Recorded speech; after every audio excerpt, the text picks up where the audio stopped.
Southern Africa is home to a very primitive fish with some extraordinary abilities. It's the lungfish, and while it has gills like any other fish, it can also breathe air directly using a modified swim bladder that acts as a lung. When water levels are high, this isn't so important, but the rains will eventually fail, and the constant burning sun will dry up all the water. Fish are left flapping at the surface as the waters disappear. Only the air-gulping lungfish is able to cope with these extreme conditions, but it's still exposed to the heat and is still at risk from predators. So it relies on another, even more extraordinary ability.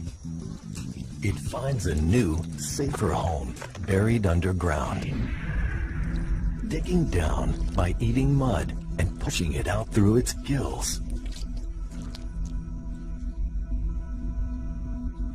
To stop it drying out, the lungfish exudes a special mucus from its skin, covering itself in a thick layer that hardens to form a waterproof cocoon. Only a single hole is left for breathing. Baked into this mud sarcophagus, the lungfish slows its metabolism to 1/60th of its original rate, relying on its muscles and body fat as a source of food and water. It becomes just another piece of hardened mud, and lungfish have even been known to end up as an accidental brick in a mud hut wall. But this isn't the end for the lungfish. It can survive like this for an incredible 4 years.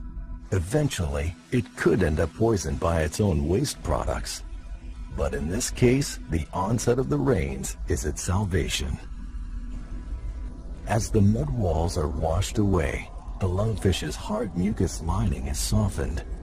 It's been 4 years since it last used its muscles, and they're very weak. But as it breaks free of this mud cocoon, it still manages to drag itself towards the nearest source of water. It's the ultimate survivor.